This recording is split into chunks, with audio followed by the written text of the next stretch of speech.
noches o buenos días o buenas tardes, amados hermanos que están escuchando. Hoy continuamos con nuestra serie de enseñanzas, conociendo las Escrituras, y hoy vamos a adentrarnos, si así el Señor lo permite, en el libro de Génesis. Génesis, el primer libro de la Biblia. Pero antes de comenzar con Génesis, quiero repasar un poquito lo que es nuestra Biblia. La Biblia es el libro que nosotros reconocemos como palabra de Dios. Está compuesta por dos testamentos, Antiguo y Nuevo Testamento. Tiene 66 libros, tiene 1189 capítulos, son datos para tener en cuenta. Tiene 31.173 versículos, 773.692 palabras. La Biblia, el versículo más largo de la Biblia es Esther, capítulo 8, versículo 9, como dato anecdótico. El versículo más corto de la Biblia es Éxodo 20, 13. ¿A que no sabían esto? El Salmo 14 y el Salmo 53 son exactamente iguales. El capítulo más largo de la Biblia es el Salmo 119. El capítulo más corto es el Salmo 117 y el centro de la Biblia es el Salmo 118. Los libros de la Biblia fueron escritos aproximadamente por 40 diferentes hombres sobre un periodo de aproximadamente 1500 años. Y por esta razón, esta serie de enseñanzas, el estudio de los libros de la Biblia, es un repaso de cada libro, analizándolo en sus puntos obviamente más sobresalientes. Todos son sobresalientes, pero vamos a hacer un estudio, un repaso de cada libro. Al mismo tiempo, el Espíritu de Dios, el Espíritu Santo, es el autor, inspirador, obviamente, de la Biblia. Dios exhala su pensamiento, su palabra, y utiliza a los profetas, a los apóstoles, para escribirla. Por eso dice ese texto tan conocido para nosotros, segunda de Tesalonicenses 3:16, toda la Escritura es inspirada por Dios, útil para enseñar, para redarguir, para corregir, para instruir en justicia, a fin de que el hombre de Dios sea perfecto, enteramente preparado para toda buena obra, porque nunca la profecía fue traída por voluntad humana, sino que los santos hombres de Dios hablaron siendo inspirados por el Espíritu Santo. El propósito de la enseñanza de esta materia, los libros de la Biblia, o bibliología se le conoce también, es proporcionar un conocimiento general y básico de cada libro de la Biblia. Obviamente, en la información de cada libro se incluirá el autor, la fecha en que se escribió, el propósito de su escritura, los versículos claves y un breve resumen en la vida práctica. Cada libro que vamos a estudiar van a tener estos puntos, estas características, ¿no?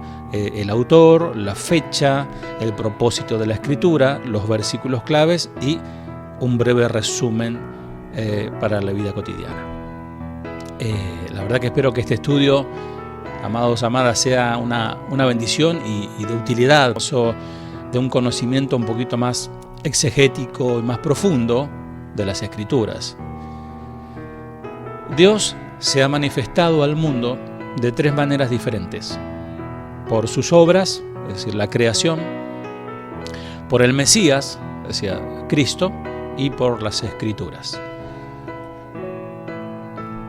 La Biblia es sin lugar a dudas el libro más leído, editado y conocido y estudiado en todo el mundo, y eso es lo que nosotros precisamente queremos abordar en este tiempo.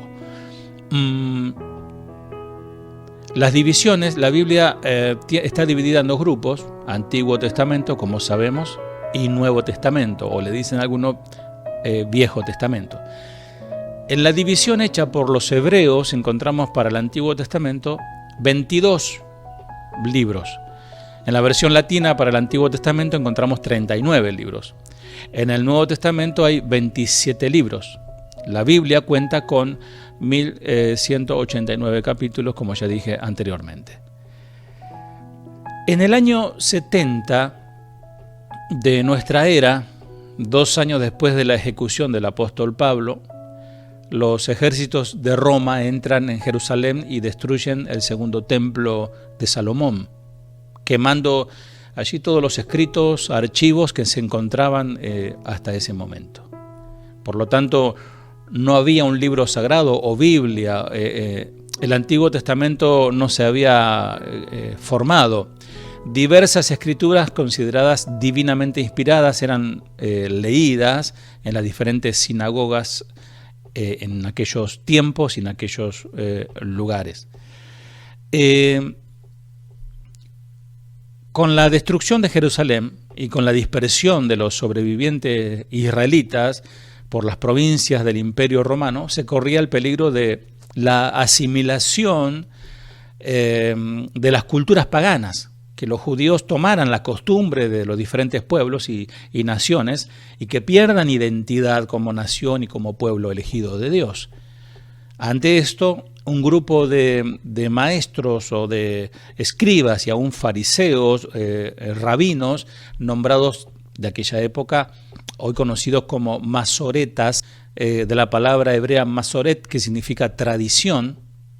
Ellos se reunían en lugares, en yeshivá, se le conocía como escuelas, para buscar una solución a esta situación de correr el peligro de quedar sin escritura, considerando los libros divinamente sagrados, se los ordena debidamente y se confecciona una lista estructural.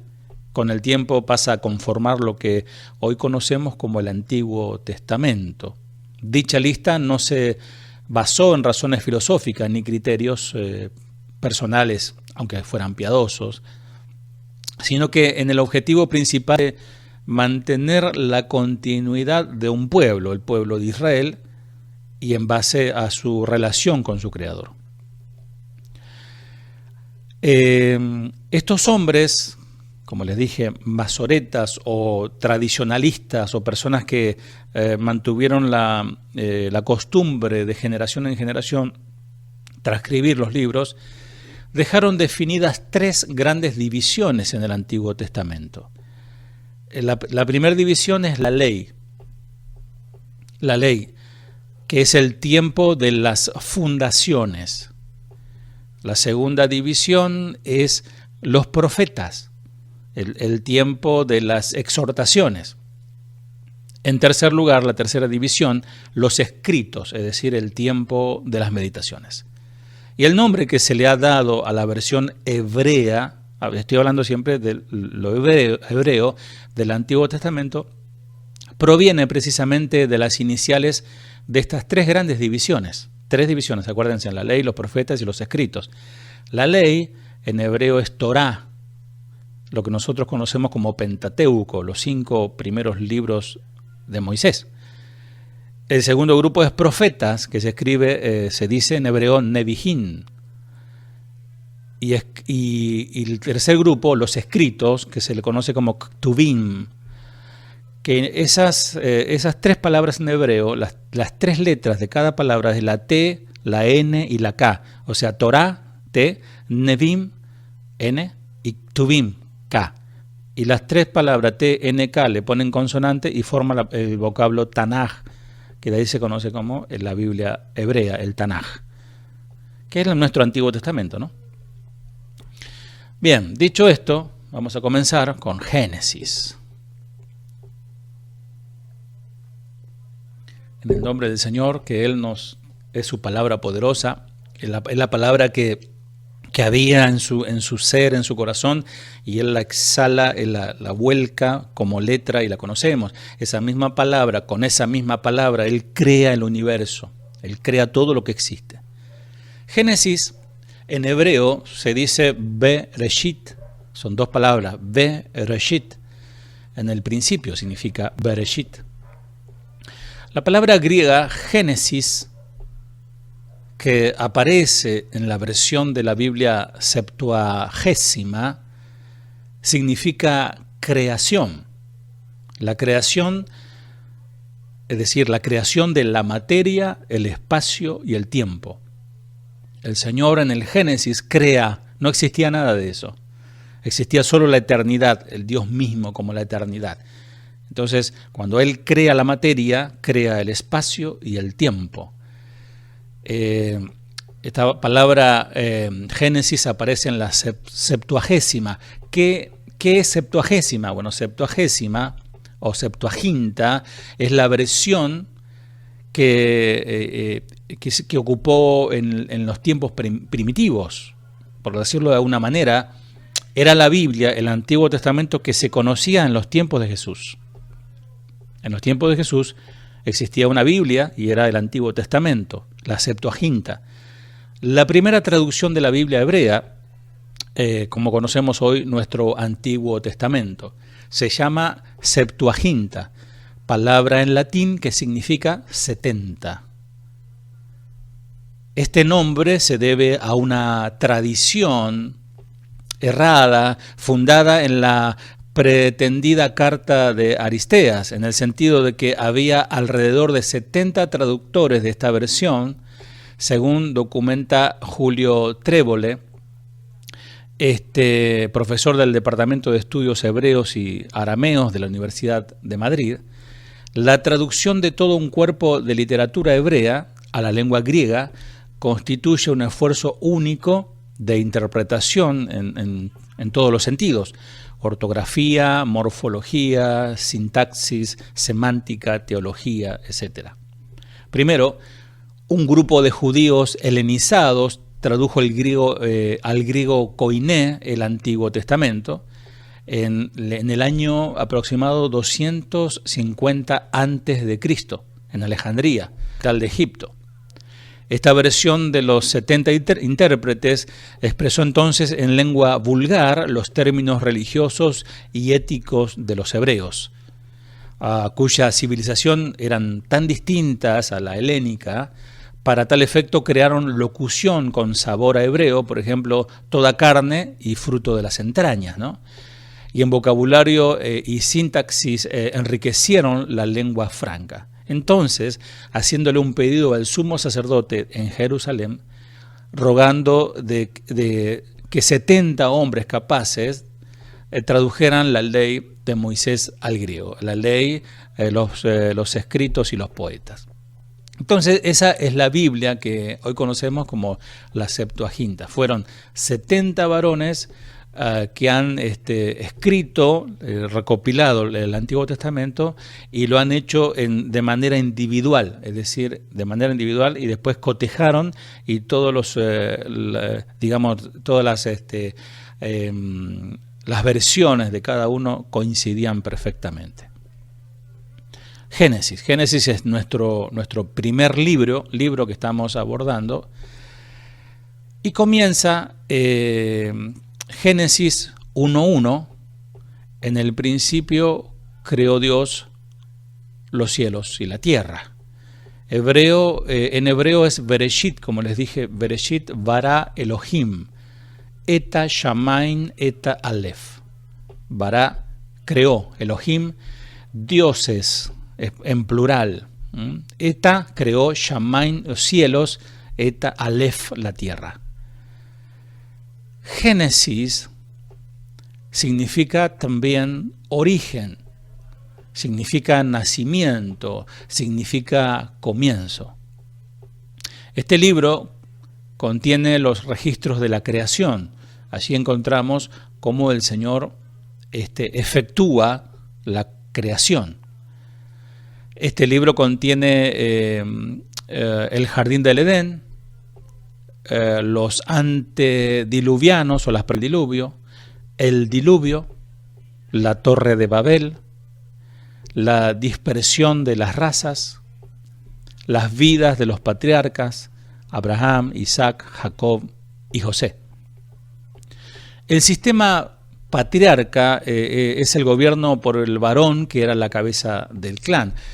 Sistema que hoy, como ustedes conocen, los movimientos proabortistas y feministas quieren derribar, ¿no? Y es un sistema instaurado por Dios, el sistema patriarcal. Génesis ha sido llamado el libro de los orígenes, pues todos los otros libros de la Biblia surgen de él. Sin el Génesis no podría existir el resto de la Biblia, porque allí comienza todo. ¿Quién fue el autor del libro de Génesis? El autor del libro de Génesis,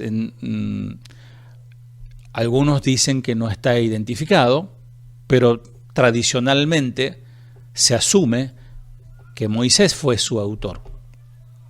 No hay una razón concluyente para negar la autoría mosaica de Génesis.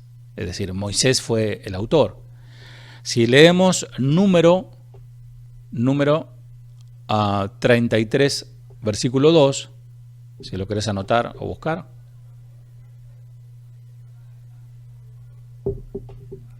Encontramos allí que dice: por orden del Señor, Moisés guardó un registro escrito del avance.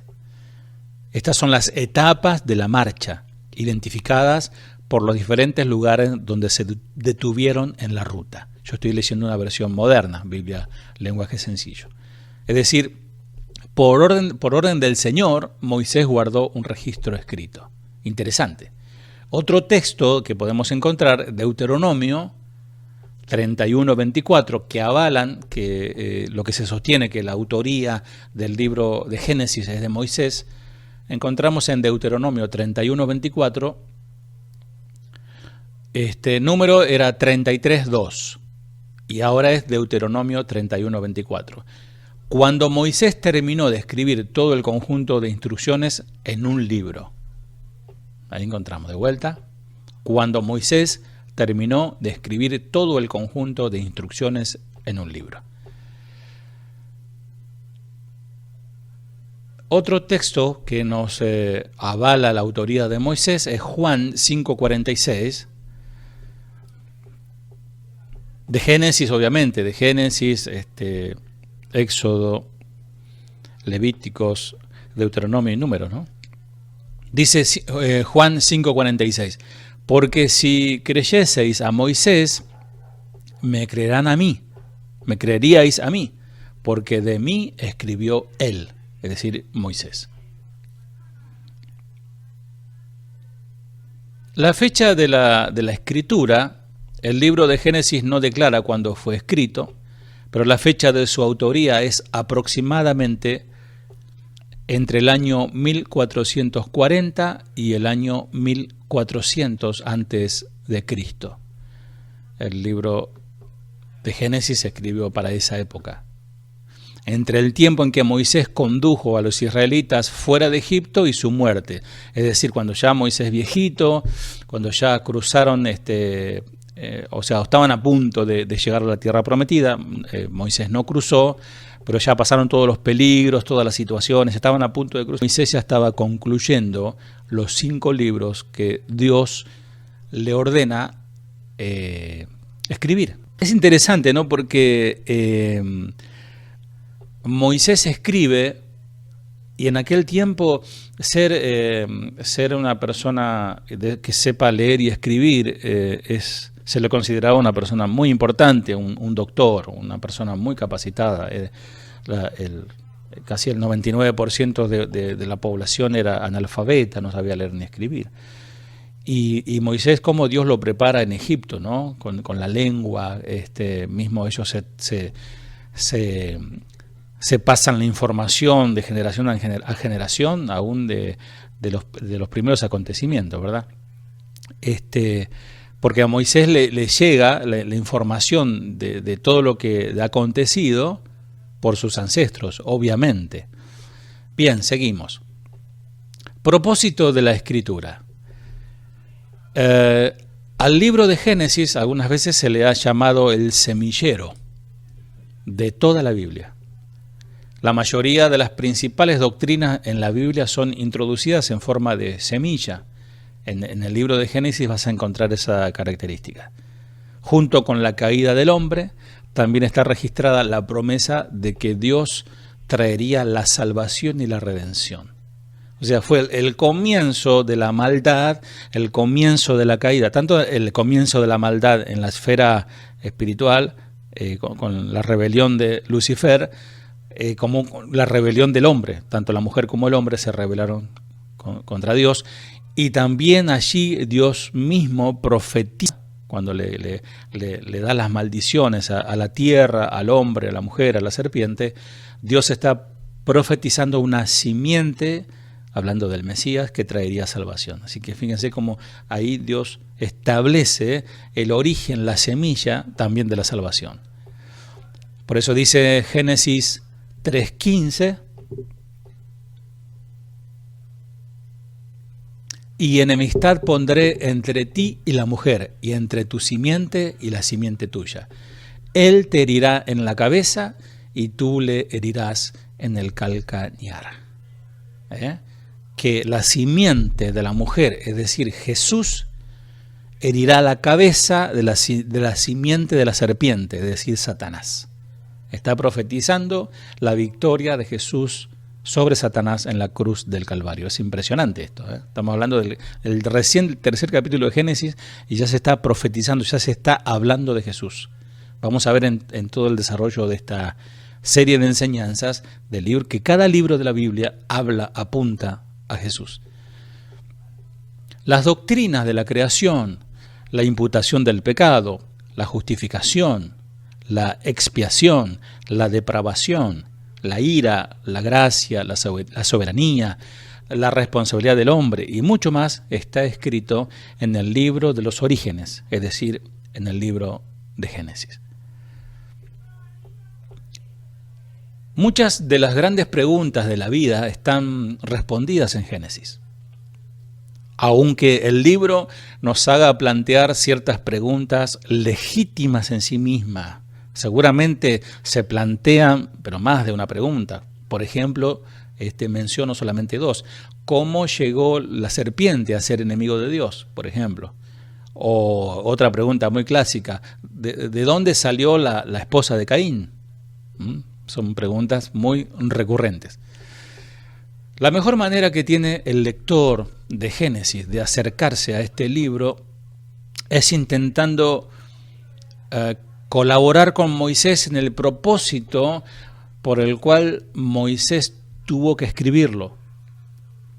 Y no cabe duda, amados estudiantes de la Biblia, que el pueblo, ese pueblo de Israel que vio la mano poderosa de Dios, porque si vos lees el Génesis, ves el relato bíblico, se han hecho películas, se han hecho series de la televisión inclusive, ¿no? El relato, cómo Dios, con mano fuerte, como dice los Salmos, Dios con mano poderosa y portentosa, porque Él desplegó milagros y maravillas como no figura casi en toda la Biblia semejantes situaciones que el Señor hizo a un pueblo como Israel. Este pueblo es sacado de Egipto y llevado al desierto y viendo cosas maravillosas, escuchando la voz audible de Dios. Traten de meterse en este contexto. Este pueblo no tenía dudas ni problemas para escuchar los escritos de Moisés con respecto a que las escrituras comenzaban con una frase: en el principio creó Dios los cielos y la tierra. No tenían problema porque estaban viendo la mano de Dios, estaban viendo el poder de Dios, estaban oyendo la voz de Dios, veía como Dios castigaba al malvado, veía como Dios guardaba a los santos, vieron ellos como el ángel de la muerte pasó de largo ante la obediencia de ellos de cubrirse con la sangre del cordero, y muchas cosas más, como las plagas no les llegaban a ellos y sí a los enemigos de Dios. Esta gente no... Me imagino yo al momento de preparar esta lección pensaba eso, me imagino que estaban tan latente la presencia de Dios, que de noche dice que Dios se manifestaba en una columna de fuego y de día en una nube, en una columna de nube, y Dios hablaba desde allí. ¿Qué problema tenían ellos para creer que ese mismo Dios que hizo todas esas cosas creó los cielos y la tierra? Ninguna. Nosotros sí tenemos más problemas. Pero tenemos la diferencia de que recibimos a ese mismo Espíritu de Dios cuando nacemos de nuevo, cuando el Señor salva nuestras almas. ese Espíritu de Dios pasa a morar a nuestras vidas y empieza a abrir nuestros ojos para comenzar a entender lo que aquellos judíos entendieron. Pero fíjense cómo termina la historia, porque ese pueblo de Israel, a pesar de ver tantas maravillas, se terminó rebelando contra Dios. Interesante. Entre los motivos literarios de Génesis vamos a encontrar varias situaciones. Primero, la caracterización de Dios y la historia de sus relaciones con los seres humanos. Segundo, vamos a ver la pecaminosidad de la raza humana y de los individuos que la componen. O sea que Dios ve la pecaminosidad a la gente como sociedad, como conjunto, como pueblo, pero también en lo individual las personas son malas. Tercero, la historia de cómo se desarrolla el plan de Dios de redimir a un pueblo para hacerlo de su propiedad, para hacerlo suyo. Cuarto, la historia de héroes, que como género casi constante, las maestras que enseñan a los niños y toman no sé, ejemplos, Sansón, no sé, Samuel, David, José, los héroes que constantemente aparecen allí, hombres tomados por Dios para bendecir a su pueblo. Quinto, personajes y más personajes. A medida que uno avanza en la lectura del Génesis, encuentra a cada paso personajes inolvidables y sus vicisitudes, es decir, sus sucesos buenos y malos, tanto de las buenas como de las malas. Y podemos extraer de ellos lecciones respecto a cómo Dios responde ante la sabiduría y cómo Dios responde ante la necedad. Existen preguntas existenciales, ¿no? Se plantean, ¿de dónde vengo? ¿Quién soy? ¿Y a dónde voy? La Biblia, en este libro de Génesis, lo responde.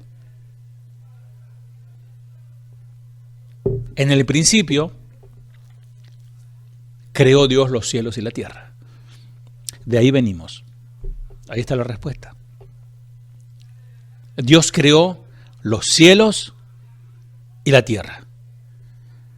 La simple afirmación de que Dios creó los cielos y la tierra es uno de los conceptos más desafiantes que enfrenta la mente humana, el pensamiento moderno.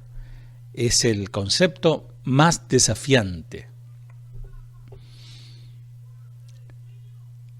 Fíjense en que ahora se está hablando de revelaciones de la NASA y de diferentes entidades sobre la cuestión ovnis, UFOs o platos voladores. Y hay mucha gente que está fascinada con eso y cree ciegamente, sin haber visto un solo plato, de que existen. Para eso no hay problema para creer en eso. Es más, yo también creo que existen. Pero fíjense que a cualquier terráqueo que veamos por aquí y le preguntas, sí, claro que existen. Se vieron, hay fotos, hay imágenes. Pero para eso no tiene problema. Pero para creer a la afirmación de que Dios existe y que Él fue el creador y de todas las cosas, ahí es un concepto muy desafiante para la mente humana. Entonces, por eso trata de volcarse a la ciencia, a las filosofías, a las teorías, para tratar de afirmar y tratar de explicar de dónde venimos. Y no encuentran asidero, porque son solo teorías. Pero en las Escrituras, que es la palabra de Dios, encontramos la afirmación, donde no cabe duda. En la teología nunca se trata de demostrar la existencia de Dios, sino que lo da por sentado. En el principio creó ¿quién? Dios, los cielos y la tierra. Las grandiosas galaxias en las que vivimos giran increíblemente a una velocidad de 784.000 kilómetros por hora. Pero incluso a esta velocidad vertiginosa, nuestra galaxia igualmente necesita velocidad de 200 millones de años para hacer una rotación. 200 millones de años para hacer una rotación. Y existen más de 1.000, según los científicos, 1.000 millones de galaxias como las nuestras, Y algunos científicos dicen que el número de las estrellas que hay en todo el universo, nosotros decimos en toda la creación, es igual a todos los granos de todas las arenas de todas las playas del mundo. Aún así, este complejo mar de estrellas giratorias funciona con un orden y una eficiencia sorprendente. Decir que el universo solo apareció o explotó algún día o evolucionó requiere mucho más fe que creer en Dios, que creer que Dios está detrás de todas estas cosas y todas estas estadísticas asombrosas. Ciertamente Dios ha creado un universo maravilloso. Dios no necesita crear el universo. Él decidió crearlo. ¿Por qué? Interesante pregunta, ¿no? ¿Por qué Dios creó el universo? La respuesta sería porque Dios es amor. Y el amor se expresa mejor hacia algo o hacia alguien. Por eso inclusive cuando Dios crea al hombre, le dice, no es bueno que el hombre esté solo. ¿Por qué? ¿Por qué? Porque estaba mal. ¿Por qué? No, porque el ser humano es a imagen de Dios y necesita amar a alguien más. Entonces Él crea a una persona, en este caso a la mujer, para que la ame. Así Dios creó al mundo, creó a la gente como una expresión de su amor. Y debemos evitar reducir la creación de Dios a términos meramente científicos. Recordemos que Dios creó el universo porque nos ama a cada uno de nosotros. La historia de la creación nos enseña mucho acerca de Dios y de nosotros mismos.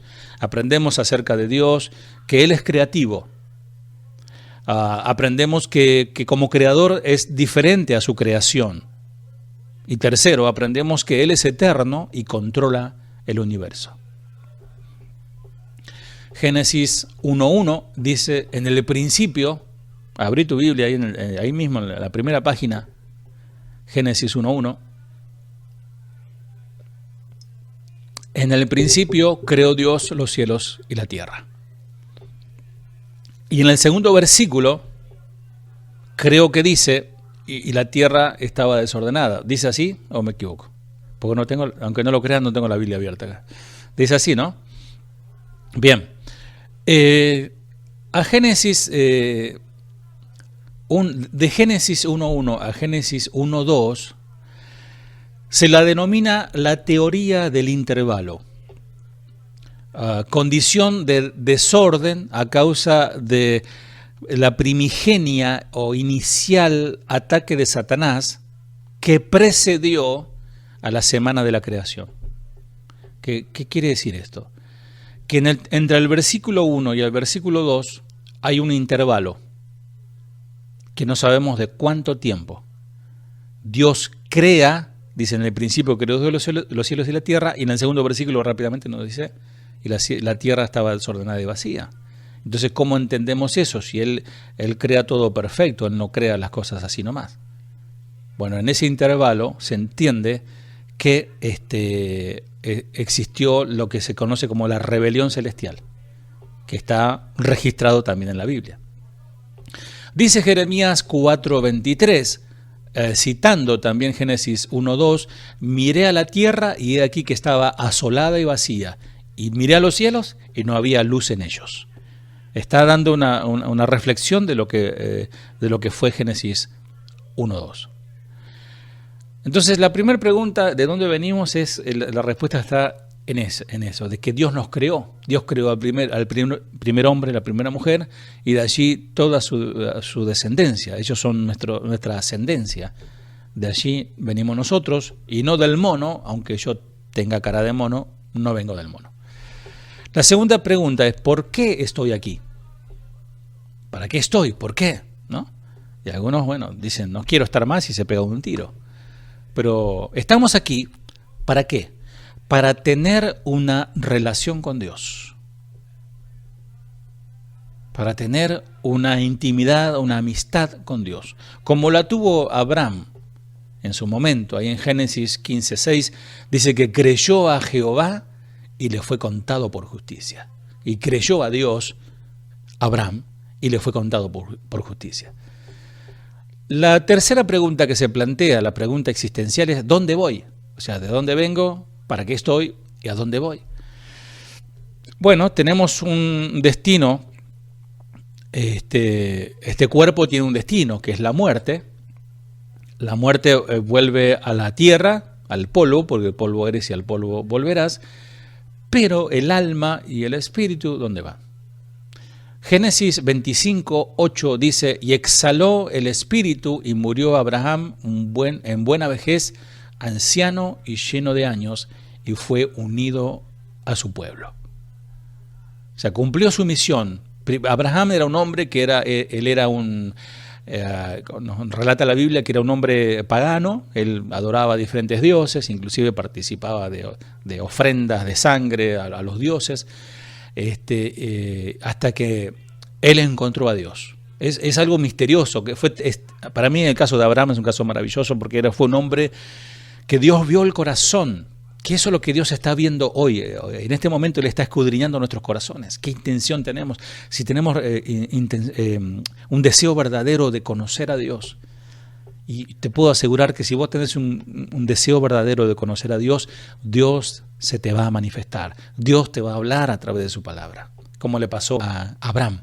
Abraham, un hombre que estaba en caminos equivocados, en caminos erróneos. Él pensaba que él adoraba a las deidades, él, honraba a alguien, pero él también estaba en esa búsqueda. Y Dios conoce a Dios, Dios le habla y él entrega su vida en servicio. Cometió errores en su vida, lo vamos a leer en Génesis tranquilamente, con tiempo en su casa.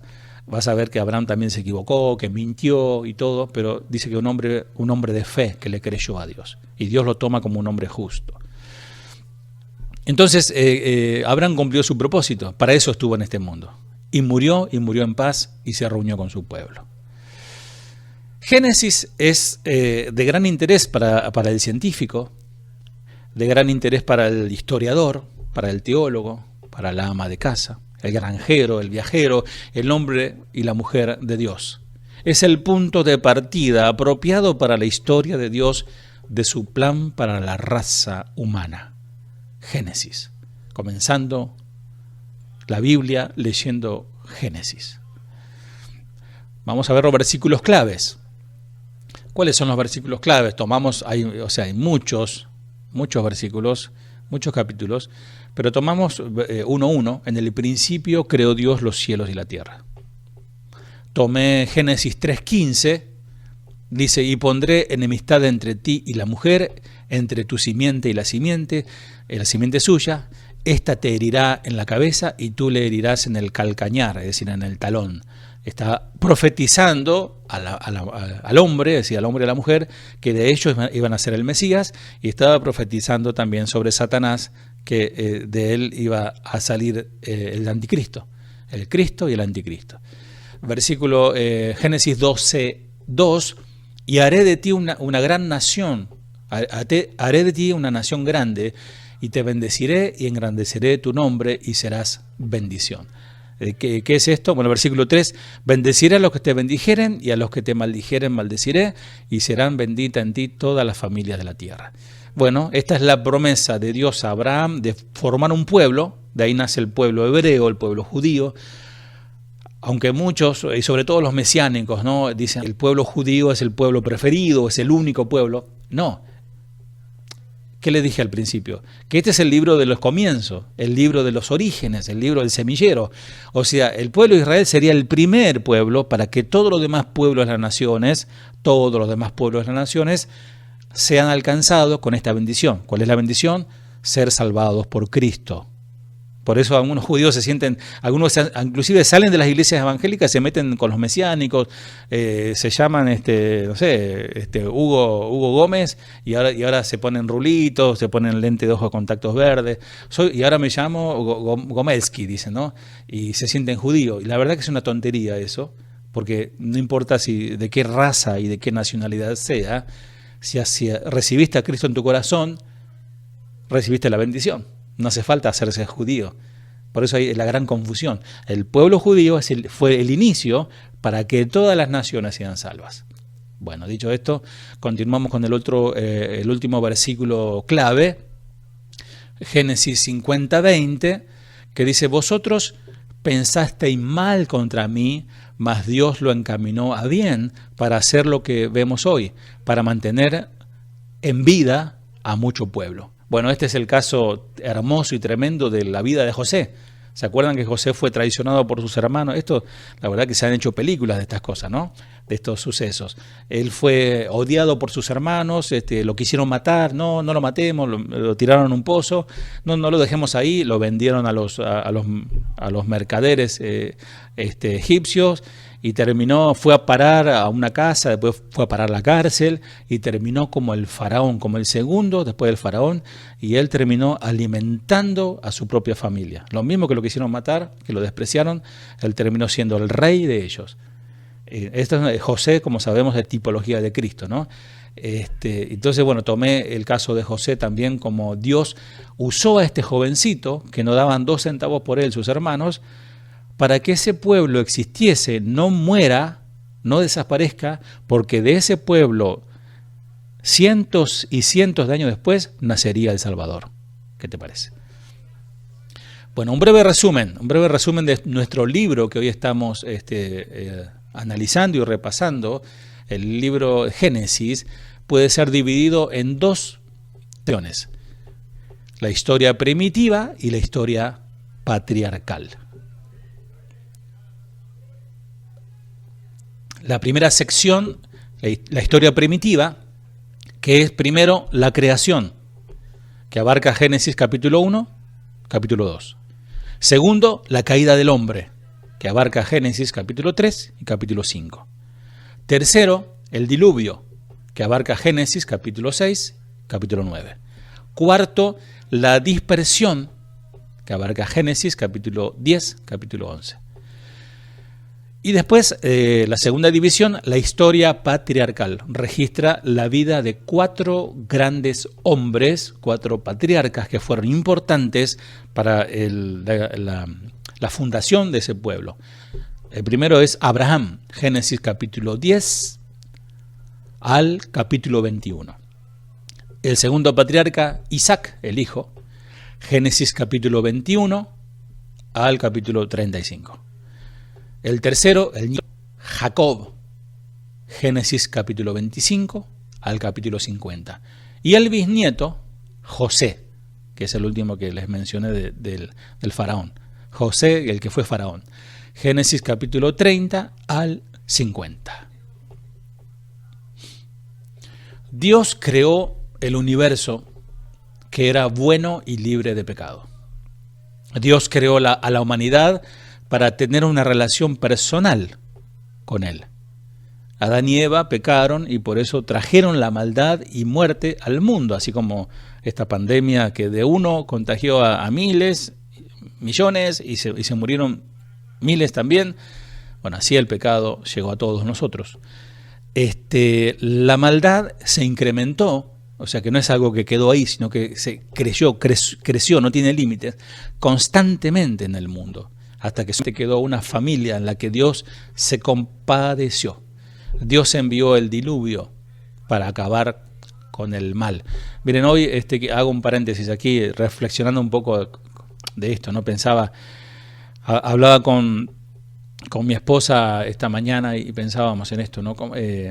Qué difícil se hace todo hoy, qué difícil se hace a la gente, inclusive congregando, inclusive volviendo a la normalidad, ¿no? Si querés, de congregarse y todo, que hay gente que no puede, hay gente que está paralítica, gente que no, que no está buscando a Dios, no tiene pasión por Dios, porque la inercia natural del ser humano es el pecado, es la maldad. Fíjense que si dejamos libertad nuestra mente, libertad nuestra carne, libertinaje.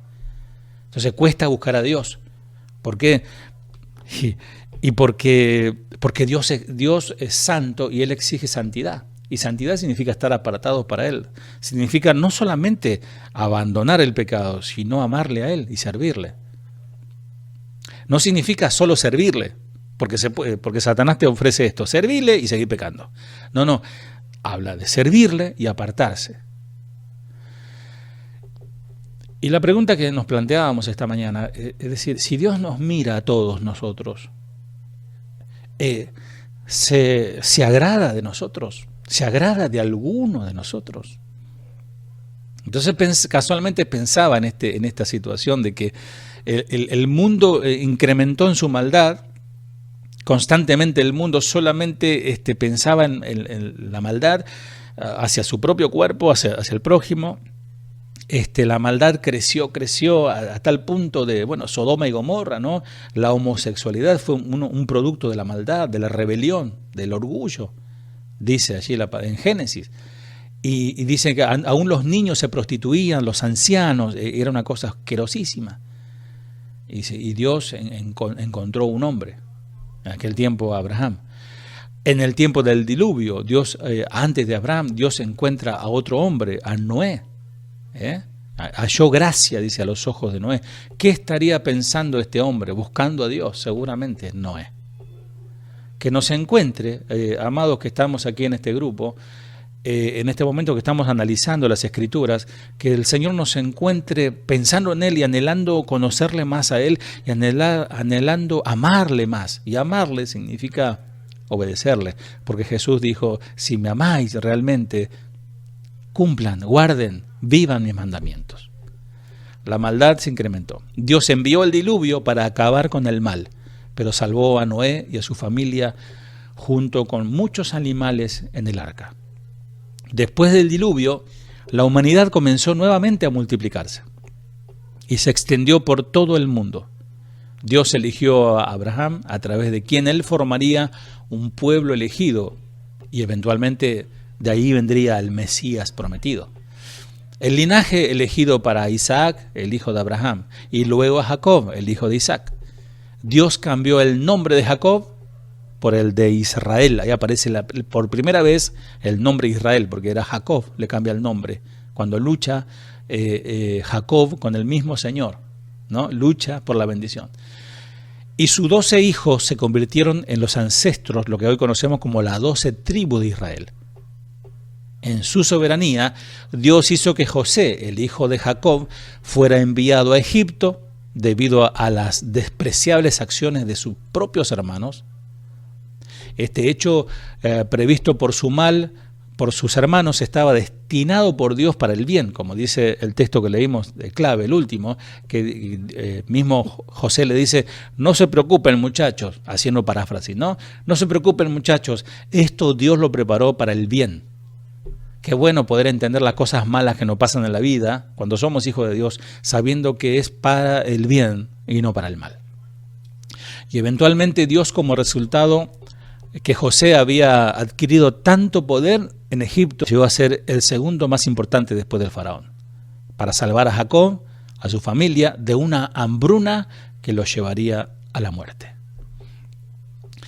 ¿Cuáles son las referencias proféticas? Que es otro aspecto que vamos a ver de cada libro, las referencias proféticas. Muchos temas del Nuevo Testamento tienen sus raíces en el Génesis.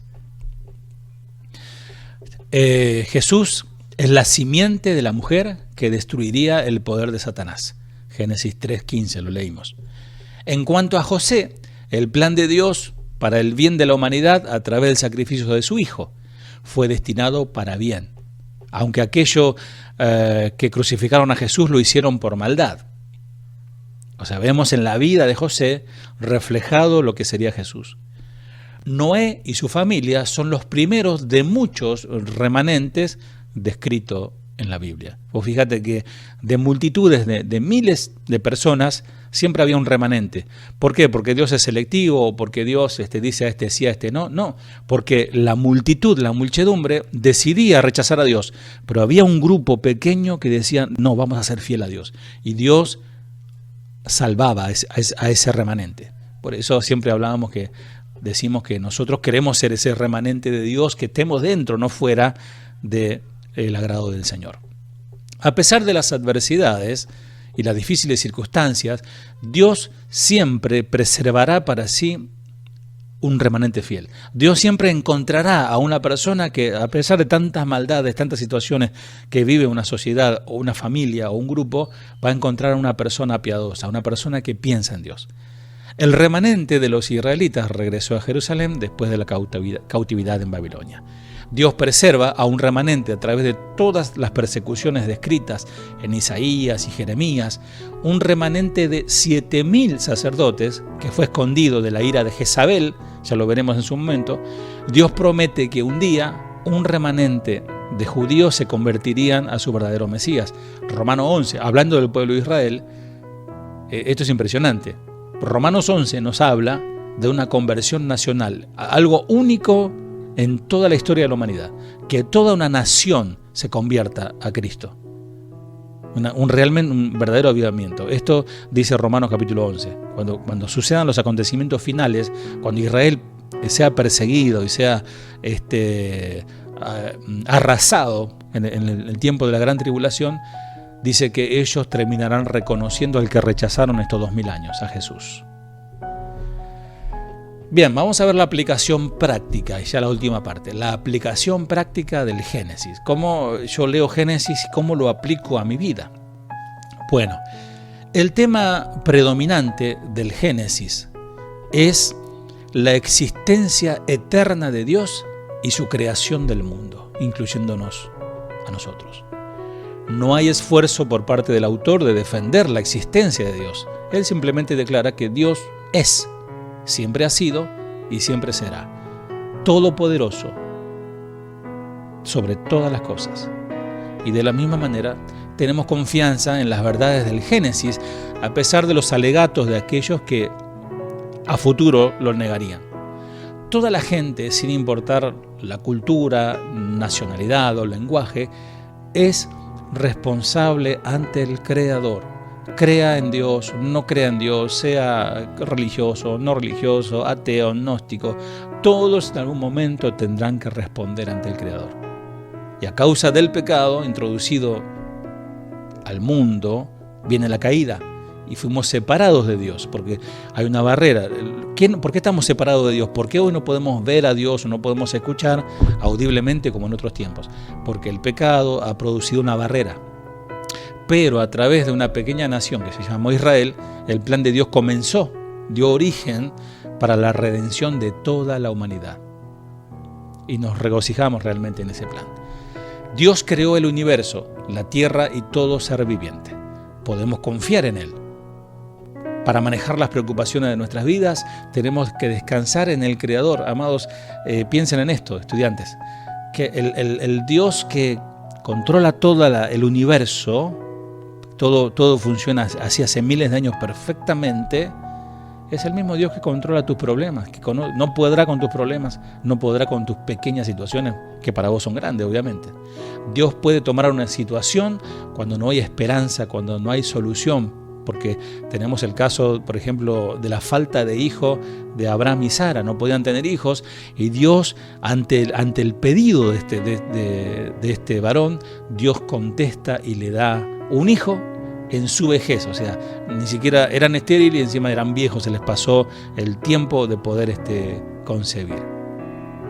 Así Dios hace cosas asombrosas, simplemente si confiamos y obedecemos al Señor. Cosas terribles e injustas suceden en la vida. ¿Te pasan cosas injustas? ¿Sí? ¿O no? Sí, claro, te pasan cosas injustas.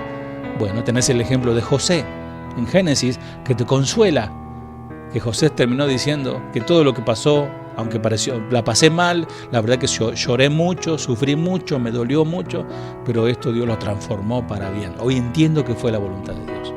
Dios siempre traerá un mayor bien si confiamos en Él, si somos obedientes y fiel a Él. Él tiene un plan hermoso para cada uno de ustedes.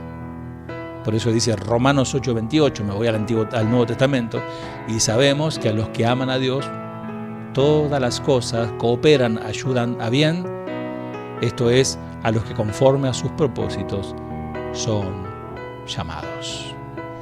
Bueno, hacemos un paneo general de Génesis rápidamente y terminamos. Vemos Génesis en un vistazo.